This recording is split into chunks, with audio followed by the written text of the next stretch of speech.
Property ये एक ऐसा टॉपिक है जो कि हमेशा उलझा ही रहता है। आप किसी भी सोसाइटी, किसी भी समाज, किसी भी घर परिवार कहीं भी देखिए आपको प्रॉपर्टी विवाद जरूर मिल जाएगा।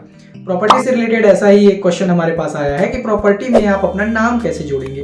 खैर क्वेश्चन भी वाजिब है। आप अगर प्रॉपर्टी के मालिक बनना चाहते हैं, किसी भी प्रॉपर्टी के अगर आपका हिस्सा भी लेना है तो आपको प्रॉपर्टी में अपना नाम तो जोड़ना ही पड़ेगा। सो दोस्तों, मैं हूं चंद्रभान चक्रवर्ती और आज की इस वीडियो पे हम जानेंगे कि आप प्रॉपर्टी में अपना नाम कैसे जोड़ सकते हैं। फिर चाहे वो किसी दूसरे की प्रॉपर्टी हो, चाहे वो अपने परिवार की प्रॉपर्टी हो, भाई की प्रॉपर्टी हो, पिता की प्रॉपर्टी हो, उस पे आप अपना नाम कैसे ऐड करेंगे, आज की इस वीडियो पे कंप्लीट प्रोसेस बताएंगे। तो चलिए वीडियो शुरू करते हैं।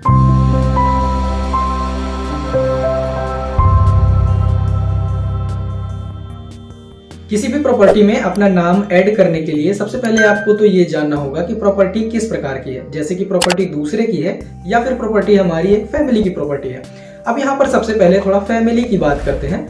जैसे कि अगर हम फैमिली प्रॉपर्टी की बात करें तो फैमिली प्रॉपर्टी में आपके पिताजी की प्रॉपर्टी होगी जिसपे आपका हक हो सकता है। दूसरा होगा या तो आपके भाई की कोई प्रॉपर्टी होगी जो कि पैतृक संपत्ति होगी और उस पे भाई ने कब्जा किया होगा, आपको उस पे हिस्सा नहीं मिला होगा तो आपका उस पे नाम जुड़ सकता है। तीसरी ये हो सकती है कि आपकी कोई पारिवारिक प्रॉपर्टी हो जिस पर आपके पिताजी का नाम ना हो किसी कारणवश, तो उस पे आपका हक हो और आपको उस पे नाम जुड़वाना हो। ये फैमिली प्रॉब्लम हो सकती है।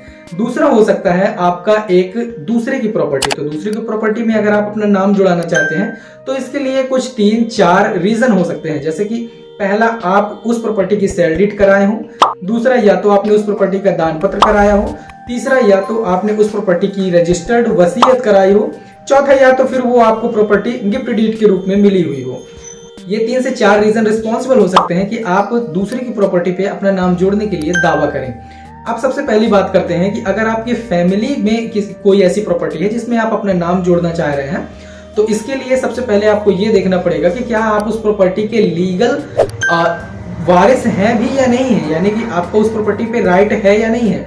जैसे कि अगर कोई एक प्रॉपर्टी आपके पिताजी की है और आप चाहते हैं कि हम हमारे पिताजी की प्रॉपर्टी पे अपना नाम जोड़ें, तो इसके लिए ये जरूरी है कि वो प्रॉपर्टी पिताजी की एंसेस्ट्रल भी है या फिर सेल्फ एक्वायर्ड प्रॉपर्टी है। अगर वो एंसेस्ट्रल प्रॉपर्टी है तो फिर उस पे आपका जन्म से अधिकार है ही।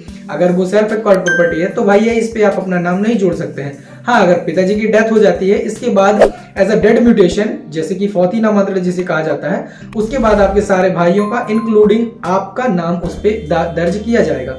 दूसरा होता है आपका सेल डीड, जो कि आप किसी प्रॉपर्टी को जब खरीदते हैं तो फिर उसमें अपना नाम जोड़ने के लिए आपको उसके लिए नामांतरण कराना पड़ता है। नामांतरण कराने के लिए आप अपने तहसील कार्यालय में एप्लीकेशन देंगे।